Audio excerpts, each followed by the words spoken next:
A very good morning to you. You're watching Newsline, but not with the familiar face, Mr. Farah Shaukat Ali and Bandura Jayasekara, with me, Chaturanga Puarachi. Now, today we are going to discuss a hot topic, literally a hot topic, the environmental impact from these up-and-coming power plants to Sri Lanka. To discuss this topic this morning, I have with me Mr. Vidura Ralapanawa, energy and an environment specialist. A very good morning to you, Mr. Vidura. Good morning. How are you doing this morning? Very good. Before we get on to the topic, let me ask you, Mr. Ralapanawa, how did you become this energy and environment specialist? It's an interesting story. I started my career as an engineer, but not an energy or environmental engineer. But somewhere down the line, I realized that this is an interesting area, an important area as well to get involved in. So I actually pivoted my career into to environment.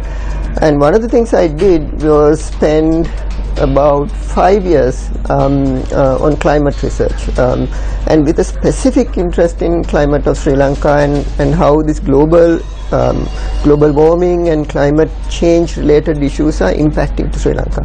So part of my work is around, I was in US and then I came back to Sri Lanka and then trying to see how do we look at our energy systems so that they not only they don't contribute to climate change but also resilient in the face of climate change.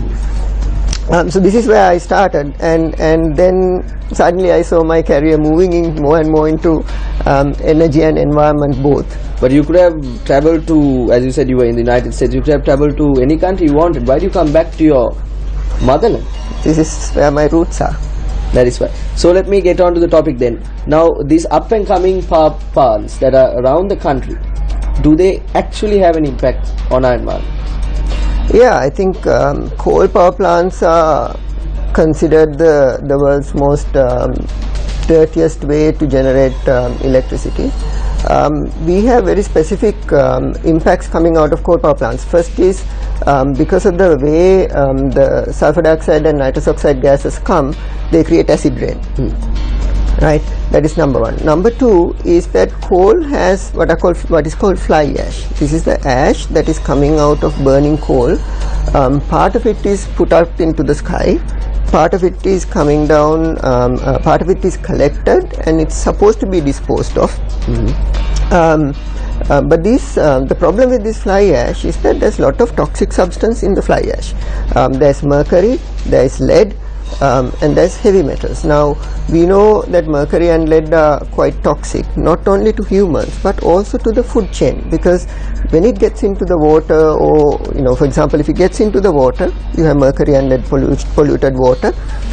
These and also heavy metals, these are what we call bioaccumulative. So what that means is when the fish ingest it accumulates in their body. So the little fish gets it gets into the big fish, and then it eventually comes back to our food chain. And this is a significant threat. And the other challenge we have is because of the locations of these two power plants, what we are having is the North Central province is actually in the middle of these two power plants. And North Central province, as we already know, is already compromised with heavy metals, which is a leading cause for what we call CKDU, or the kidney disease. Right? So what we are now, from an environmental point of view, what we are looking at is if there is a particular zone which is already compromised or stressed out from a particular environmental parameter, adding the same stuff into that, your damage is significantly higher. It's just going to increase. It's just going to increase. So now we know that a power plant is going to come up in Sampur. Yeah. But let me focus your attention. There is already a power plant functioning at Norotchole. Now, how does this impact the environment? Does the same amount of what you predict happen from the Norotchole at present? Yeah, and I think the road to Sampur actually lies through Norotchole. Now, if we look at what's going on Norotchole, there's plenty of reasons to be very, very seriously concerned. Right. We know from sources that I said that acid rain is caused by sulfur dioxide. Now, in coal power plants, you're supposed to have filters that take out the sulfur dioxide certain percentage. We know there are numerous times that Norachole power plant is actually run without this. We call this FGDs, flue gas desulfurization unit. These sulfur filters, numerous times they are not working. Right. So we are putting acid rain causing gases a lot of the time totally unfiltered. Right. Now generally we are concerned about acid rain being caused by a properly running power plant. Now we with are looking all the filters running. Right, it still causes acid rain. Now we have instances that these power plants are currently run without these filters are running. So I'm not saying they are run now, right? I know at least in a couple of instances last week they were not running. Right. So when there's 3 power plants, one power plant was broken for about 6 months. When they got it running, it ran for 2 weeks before the power blackout came. Yes. Those 2 weeks they ran without this. Right? This is one serious concern. The second serious concern that we have in Norachole is that when this fly ash is collected, we have to dispose of it. We have to, if we are storing it temporarily, there is very specific guidelines how it should be stored. Right. Why is that? Earlier I said there is a lot of toxic chemicals on it, but also the particulate size of it is very small. So we call it PM 2.5, which is the worst type of particulate dust you can have because it has the capacity to go inside your lung tissue. Right? So now what is happening to this fly ash?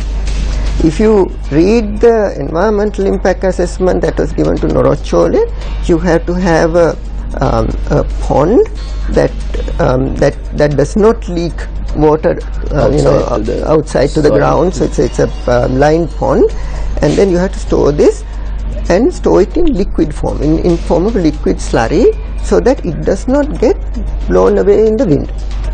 Right? But that is not how it's stored. Now if you go to Norachole now, you can see, and I'm going to show you a picture. Right.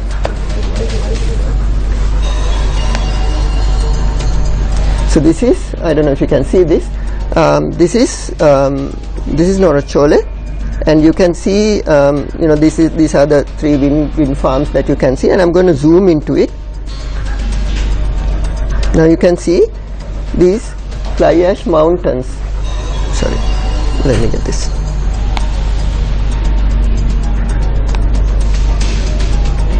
This is the situation currently at Norachole. When was this picture taken? This picture was taken 2 weeks ago.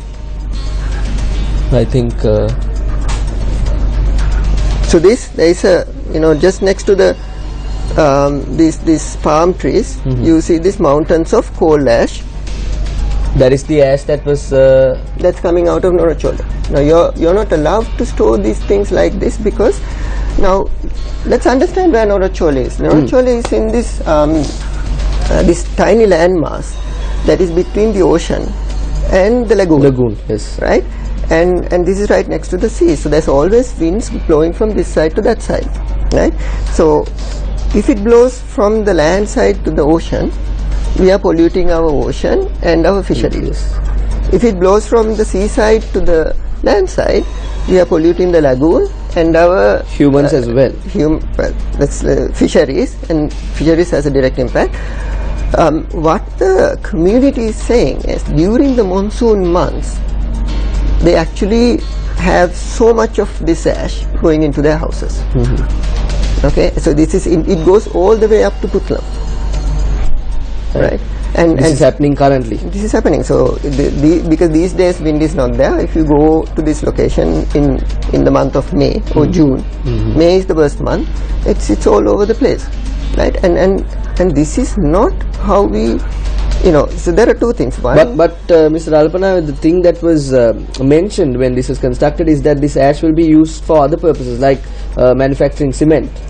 Yeah, so even in the Sampur environmental impact assessment, it says that there's more than enough demand for this fly ash to be used in the cement industry, right?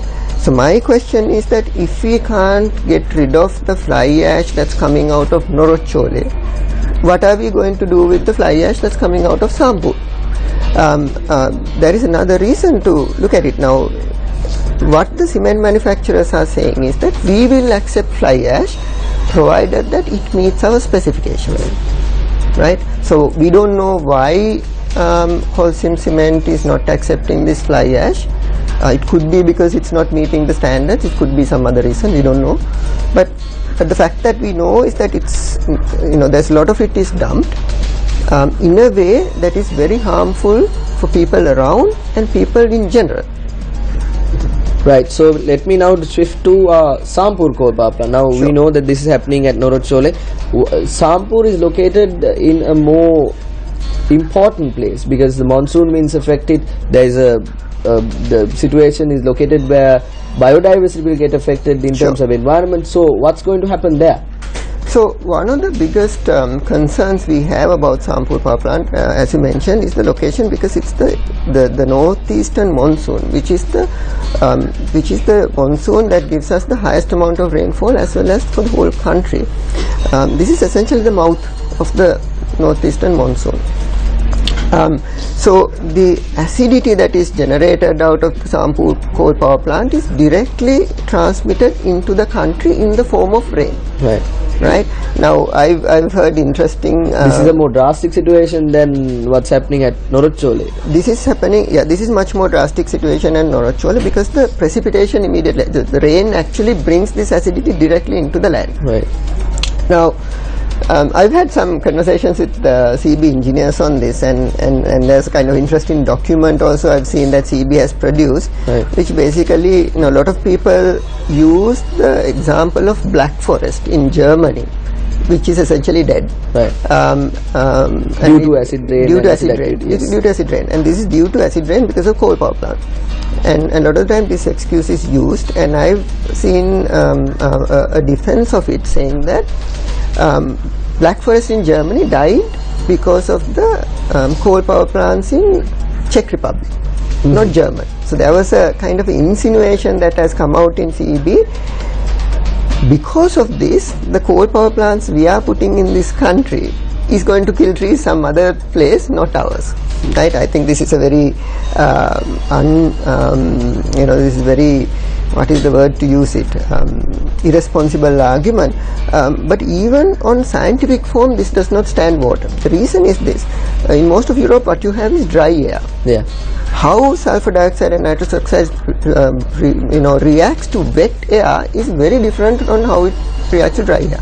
Because this is at the the wind travels through the Bay of Bengal. It's very humid air, so immediately as it encounters the gases, it becomes acidic. Right. And then it transmits it to the north central province, to the central province, to the mountains. Where all the vegetation lies in the country. So there is going to be an impact on tea.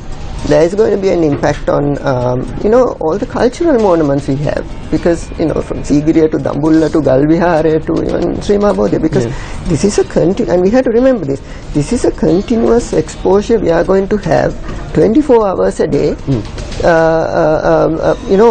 from the northeastern monsoon, 6 months of roughly 5 months of the year. Now I am much more concerned about the north central province, because north central province lies in the middle of it, right? So they get exposure half of the year from Norotchole and other half of the year in Sampur, right? So without understanding the peculiar geographical location specific information and about the rainwater patterns and about the wind patterns, if somebody is saying no because Germany's forest died because of Czech Republic, therefore there is no impact on us, we are really not using our knowledge, right? And we are really counting on very sort of like it's not reasonable to make those type of assumptions. Irresponsible, right? It's irresponsible because we know exactly how our rainfall pattern works. So from a broad perspective, are you saying that the engineers are not considering at the environment at all? Are they acting Leaving aside the environmental factor on all of this. Well, I have read the environmental impact assessment of Sampur. Sampur. I've read not actually part of it. I've read Sampur and environmental impact assessment, and I think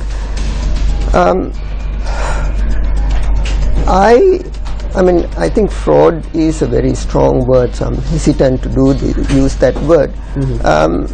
But I cannot, coming from a scientific background and understanding the environment and climate system, I think it's at least misleading, at minimum, because the way they have used science in that assessment is absolutely not correct. Now, I can give you a very specific example on why it is so. One of the things that you have to do an environmental impact assessment on a project of this nature is to say, okay, now you're putting a coal power plant, there is sulfur dioxide going out of the smokestack, there is dust going out of the smokestack. Where is this going? Where is it going to get dispersed into? Which part of the country is going to get affected? How far is it going to travel? So now when we looked at the dispersion study in the current environmental impact assessment, it says when the wind is coming from northeast direction, this plume is going to southeast direction, not to southwest. So imagine the wind is coming from this direction and it takes 90 degrees by the side of the coal power plant and going this direction away into the sea. Now I can show this to a A-level student or even O-level student, because we teach the monsoon patterns to O-level, and I can give it to a O-level student and ask, does this pass the reasonableness test? Okay, does this pass common sense? Okay, the answer is absolutely no. And then you can ask, how did they come into this conclusion? So they actually put one wind measuring meter at a 10 meter height, okay, at 30 foot height, measured the wind direction on this individual one station for 1 year, and said that the smokestack that is 135 meters high is going to behave the same way. Right? So this is the way this environmental impact assessment is done. So can't anyone question the reasonableness of this environmental report? So I think it's unfortunate to see the Central Environmental Authority has approved it. I mean, I know they put a lot of conditions on the approval. I think there were a lot of people who raised concerns. Let me also talk to the environmentalist in you. Now, you spoke of the Sampur coal power station being in a strategic location. There is the marine life that is there. Yes. Will this be affected? Now we know, we spoke of the wind coming inwards, the vegetation being affected, Sure. the monuments. How will the marine life be impacted from this? I think there's going to be a significant impact. So what is the impact? So let's think about direct impact to the marine life. We are going to put 33 million liters of hot acidic water into the ocean per hour. Per hour? Per hour. 93 million liters of hot acidic water into the water per hour. What is this going to do? This is going to be 7 degrees hotter than what the water normally is. Where is this going to go? Because that type of an impact is going to create quite a lot of devastation in this, because Trincomalee Bay is a very, very unique ecosystem, right? And we still don't fully understand the way the currents work. Earlier, according to the environmental impact assessment, they were going to dump this hot water into the Trincomalee Bay, just on Shell. It's called the Shell Bay. Shell Bay was the location. Now CEA basically said no chance, you're not going to, so they actually did a fantastic job. What they said was, okay, you need to put it into the ocean on the eastern side and at depth. Now, and they wanted the CB to do a more detailed environmental impact assessment on that. Right. Now, the problem is, because of the unique nature of the Trincomalee Bay, we don't have enough understanding on how the currents work. So even if you put this into a distance, and that still have an impact. It is definitely going to have impact, but also during the monsoon, all of this is going to come inland. Eventually going to be the same result altogether. Yeah. Almost the same result. Yeah, and sad part of this is that what is the what is the rationale of selecting this location for a coal power plant? Mm-hmm. The only rationale for selecting this location for a coal power plant is because it has a harbour, right? So the way CEB looks at it is saying, okay, we have a monsoon, half the year coal cannot be unloaded in most parts of the country because of the way the monsoon works. Therefore, let's find a location which we can unload coal 24 hours, 365 days a year. Where is that? Trincomalee. So let's not, so your decision on what is the ecological impact or whether you should put a coal power plant on such a location becomes secondary, if at all. Which is from a national level. For me, the biggest concern I have is that CEB is a national institution. It's not a private company, right? They should not be making decisions without looking at the country from a very holistic position, right? What is this going to do? Because their job is not just, they are not a private utility company whose just job is to provide electricity and make money out of it.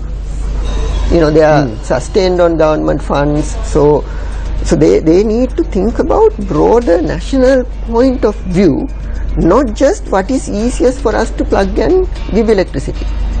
And the reason we question the reasonableness of it is that there are plenty of technologies currently available. I still believe that a renewable energy driven future is possible, and then and there's a transitionary time that is needed, and what we need is not coal power. We need, even if we need fossil fuel, they need to be what we call rapid responsive power plants.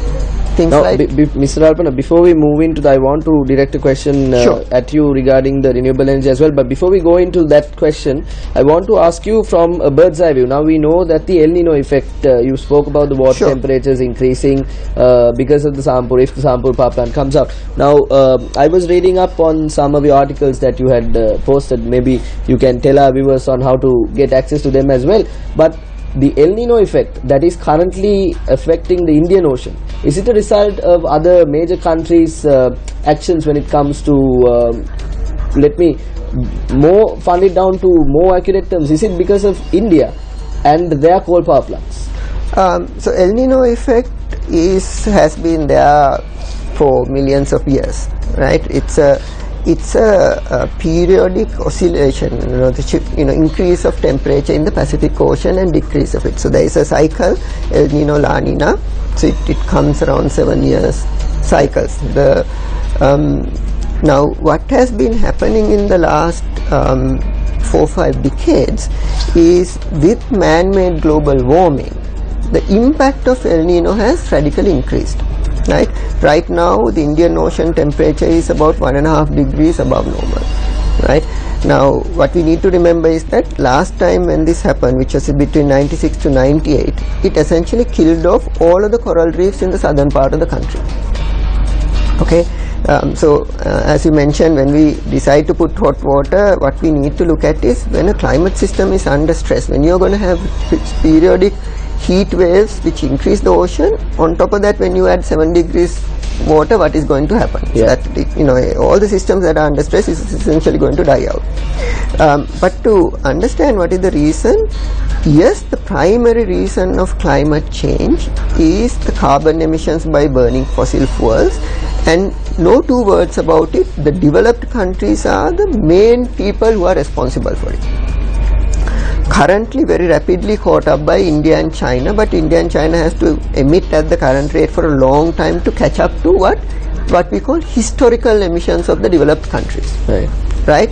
So I think if you want to place a blame wherever it is, it must be firmly placed on people who have created the crisis, and I'm fully comfortable with placing that blame there. The issue that we need to start thinking about is, if this, we are currently, and I think the current carbon dioxide level is 404 parts per million. Before the industrialization started, we were at something like 280. Okay. Almost a 100% increase. We're coming close to that. What current climate scientists saying is that the stable level is 350. So you cannot emit your way out. So then you have to ask a question, what is it that we need to do?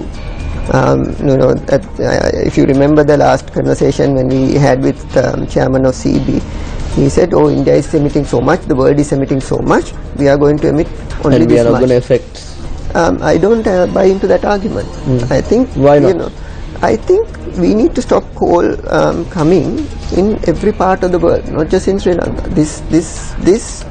And simply this. 10 years, 15 years ago, this is a huge problem. Why? Because there was no alternative. Natural gas was very expensive. It's no longer the situation. What we are seeing is, last year was quite interesting because more investment went for renewable energy than for any fossil fuel. Right? There is a global shift, and that's not only happening in developed world. Right? For the past 2 years, if you look at it, US has not built a single coal power plant. Right? What rest of Europe and other developed countries are doing is they are dismantling their coal infrastructure to LNG. Now they are not doing because they are big climate saints. They are doing it because it's cheaper to run the systems that way. Now what are we doing? We are going to build up from now to 2033, 3,300 megawatts. We are going to surround our country with coal power plants. Right? Now we are building an infrastructure which we have to then dismantle. That is out of date. That is out of date. I mean, CB chairman said, and it's in that Face the Nation thing, he said, there was a question that somebody pointed out, what about newer technology? And what was said was, after we have finished building 3,300 megawatts of coal, then we will look at newer technology. I think that's a very irresponsible statement. I think technology, forget about any of the climate issues. What is new in technology, we need to always look at, and what is workable, affordable, benefits the country, we have to bring in now. The second issue around that is to really say, in addition to the climate impact, this is coming with a very serious social and environmental cost. Now CB in their planning methodology correctly is obligated to look at the total impact to the economy, not just how much it. Now that brings me to, because we are in the final few minutes of our show, now that brings me to an interesting question. Now answer this question to the extent you are comfortable in answering. Now I know you have sources in almost all the institutions. Let me direct this question to you this way. Is Sri Lanka going towards creating a coal power plant, constructing a coal power plant, because there will be a commission or an income to certain individuals throughout? Is it because that renewable energy sources, the capital investment will be made once and the renewable energy will be generated throughout? Is it because there is only one time payment there and more payments here?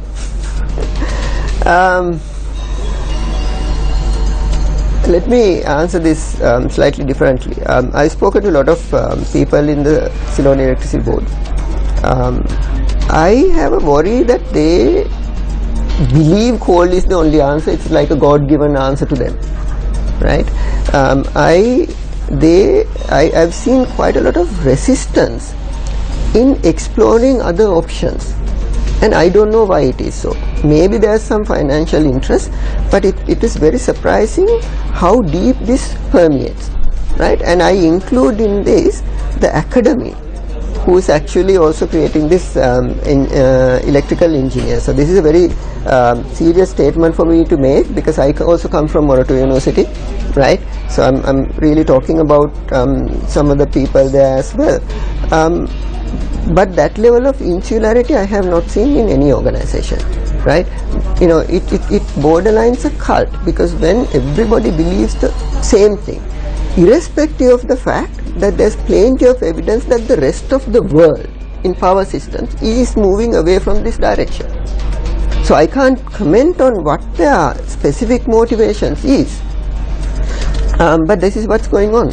Okay, Mr. Ralpanave. On that note, let me thank you for being on our show once again. You're not a stranger to the Newsline program. Tomorrow, we will have with us Mr. Farah Shaukat Ali once again and Mr. Bandula Jayasekara, as usual, bringing to you another hot topic that is discussed widely amongst you all, our viewers. Thank you for stopping by. I'm Chaturanga Puarachi. This is Newsline.